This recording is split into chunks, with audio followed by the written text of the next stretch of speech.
Hey everybody, today I want to talk about two Paul McCartney albums that I think are majorly overlooked. I think each of them in their own right is just an absolutely fantastic album. And the two I want to talk about are both albums that he recorded with Wings. The first one is from 1973. It is called Red Rose Speedway.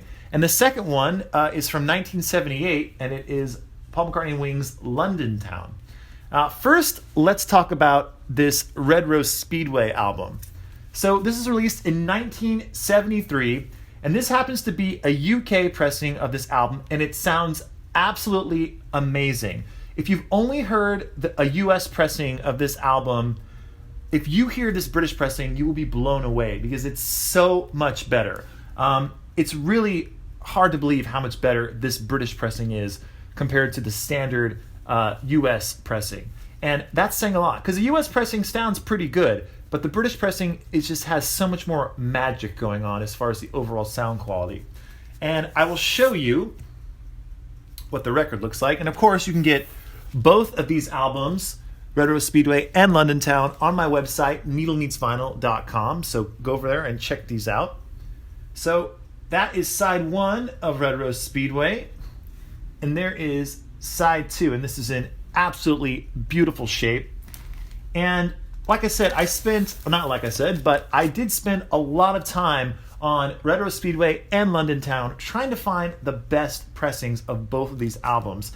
And I went through a whole lot of records, I've got to say. I probably spent a little bit too much time on Red Rose Speedway, but it's an album that I've always loved so much, and that a lot of people don't either know about or they just don't really care about.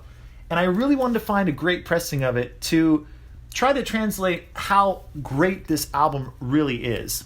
So a little bit back to the history of the album. It was released in 1973. Originally, Paul hired Glenn Johns to produce the album, and Glenn Johns, of course, worked with Paul when the Beatles were working on the Get Back, Let It Be sessions. And originally, Glenn Johns was hired to be the engineer of that and kind of the producer. And he even was given the job of putting together an album to release for the Beatles that was going to be called Get Back.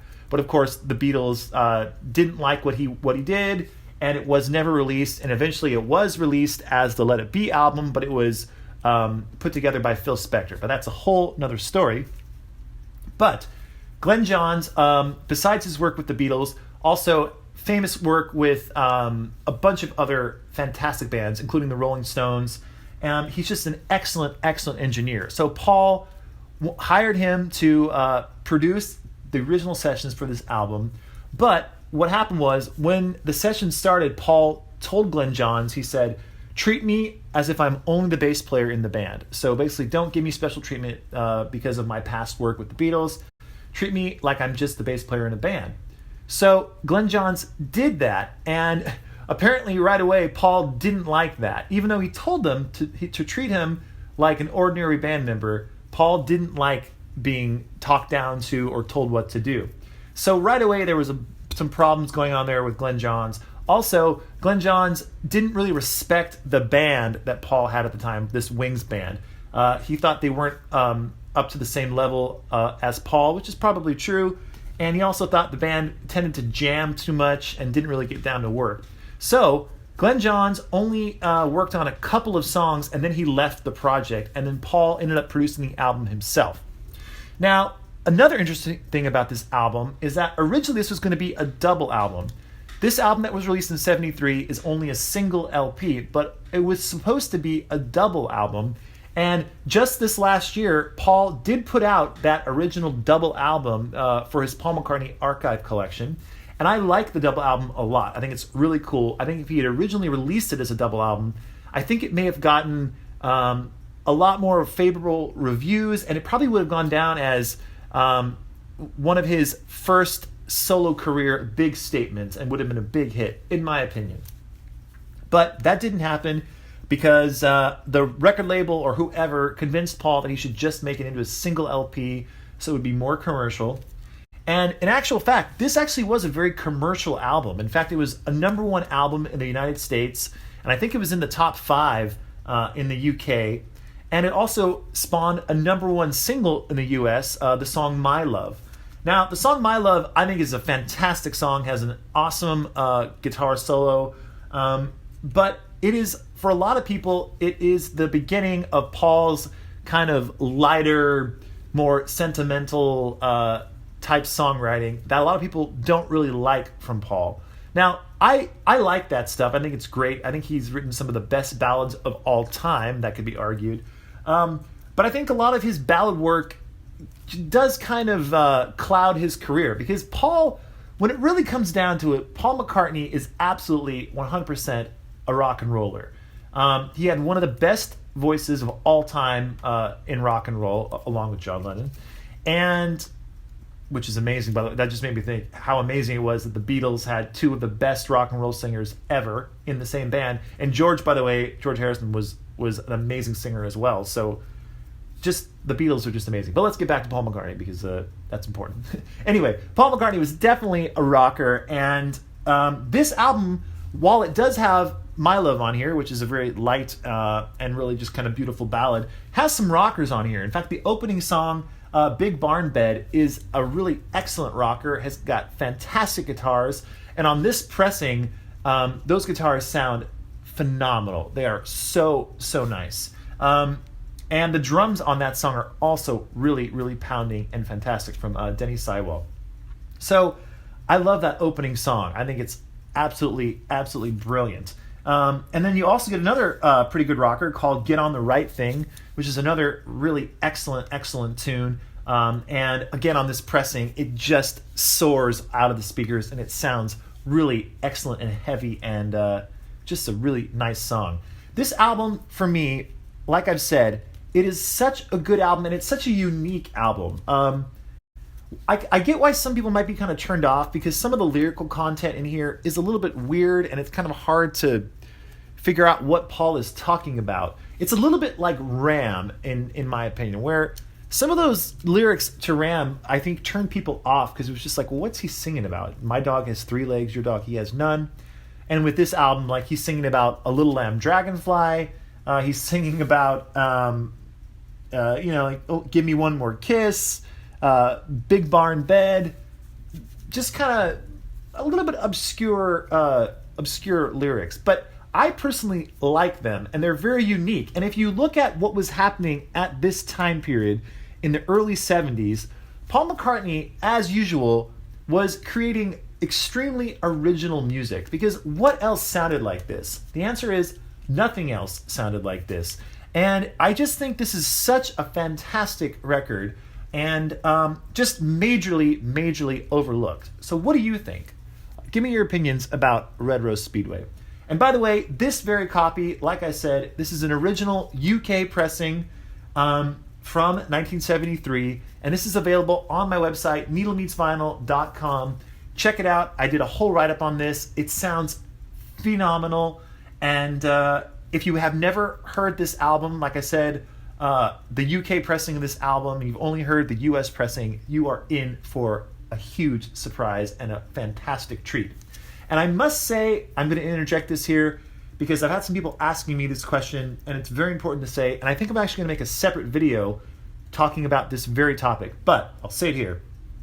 So some people, I think, are still kind of wondering about this whole process of what I do, of finding these records, and well, how can that record be better than the record I have? I have the exact same pressing. This is people writing me emails, by the way. They say, I have that exact same pressing, and it's in just as good a condition as yours, but mine doesn't sound as good.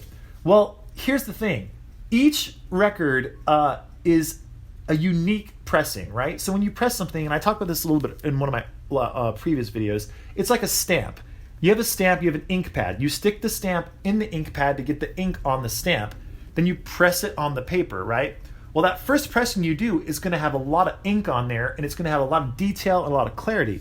The second one you do, it's going to have less. The third one, less and less, until you re-stamp the ink pad. Well, that's like records. Each record is pressed from a stamper, and the stamper over time loses its luster and doesn't give as much clarity, as much overall just fantastic sound. And so you don't know you could have the same exact pressing as far as that run of presses. You can have one of those, and there could be one from the beginning and one from the end, and the one from the beginning sounds so much better than the one from the end, or vice versa. That's happened too, where for whatever reason, the first one, maybe there was just too much stuff going on. It didn't sound quite as good, and then the one towards the end, it sounded a lot better. So that's why with these records, there's a reason why they cost a little bit more than the normal record you'd find in like your record store or on eBay or something like that. It's because I take the time and I listen to so many copies of these records to try to find that one special sounding record. And every single one that I make a video for and talk about and that are on my website, they all are those special records.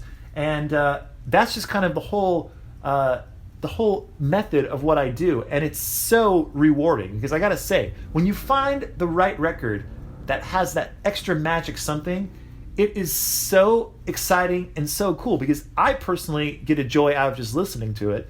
And then knowing that I'm going to sell it to somebody who's going to treasure it for the rest of their lives probably, it really absolutely means a whole lot to me. And yes, I'm trying to do a business here on the side and trying to start a business. And obviously I want to sell records and try to make some money. But I have to say, I wouldn't be doing it unless I absolutely loved it and I felt deep down inside that I absolutely had the knowledge to do it.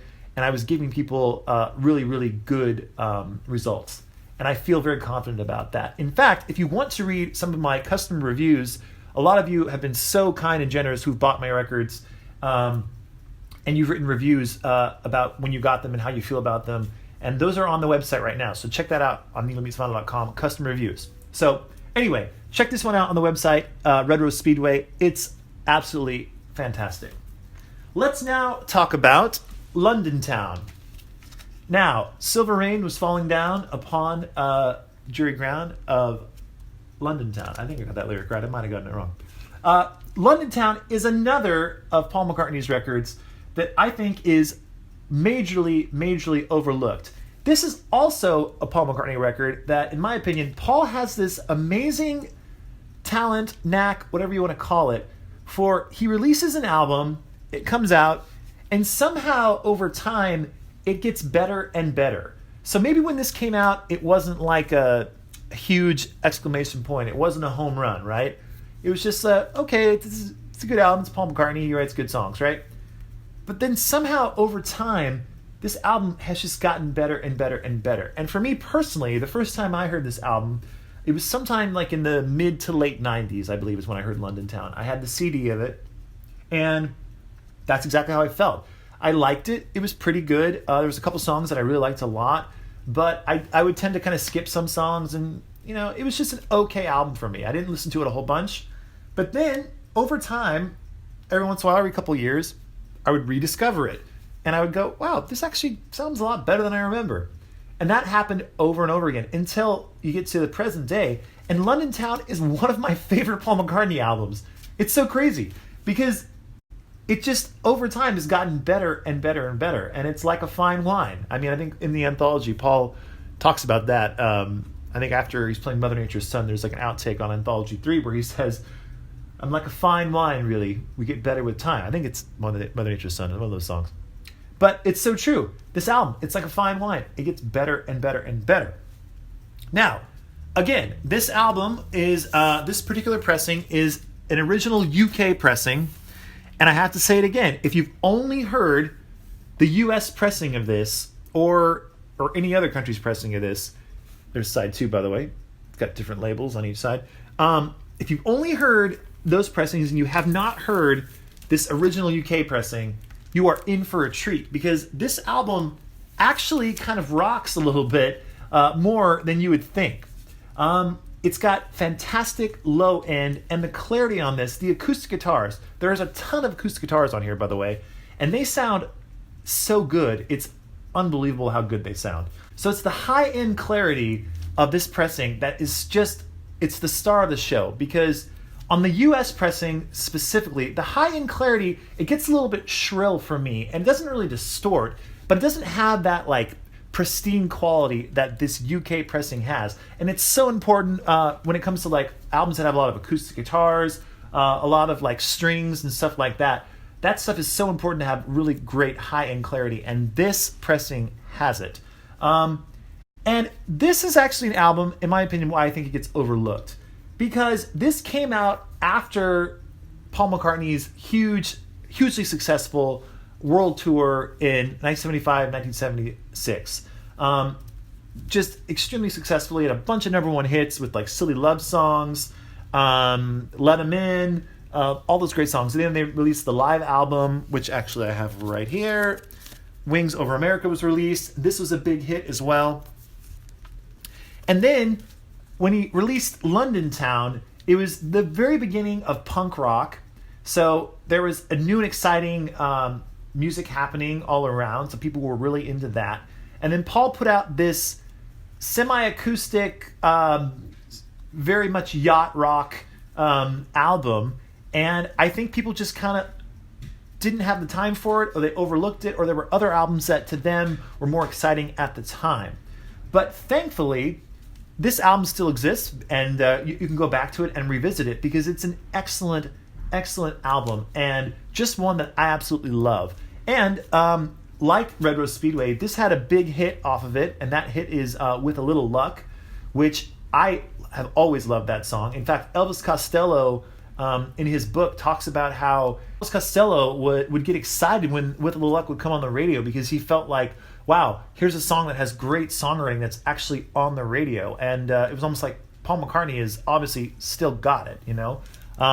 So London Town is just totally a very excellent album. And if you have not listened to this album, or if you haven't heard it in a while, or you haven't heard a UK pressing of it, you should really go back and listen to London Town because it is fantastic. It's got so many great songs, and it really works as an album. It works as a whole listening experience. So go to needlemeetsvinyl.com, check London Town out. I did another write-up for this one, just like I did for Red Rose Speedway.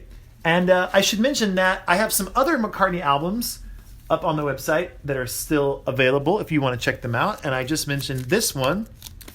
This is Wings Over America. And this is a fantastic sounding pressing of Wings Over America. And then also, this excellent UK copy of Paul McCartney's first album, McCartney, is still available on the website. I think what happened with this one was that I posted the video for this at the same time as all the Abbey Road releases that were going on. So I think a lot of people were focused on Abbey Road, and I know I was too. But I think this album deserves second mention because this is an excellent early UK pressing of this McCartney album, and it's so good. So head on over to, I don't want to cover Wings of America too much, head on over to needlemeetsvinyl.com, check out all 4 of these Paul McCartney albums, and maybe pick one up because everyone could always use a little bit more Paul McCartney in their life. So head on over to needlemeetsvinyl.com, and yeah, we'll talk to you later. Bye for now.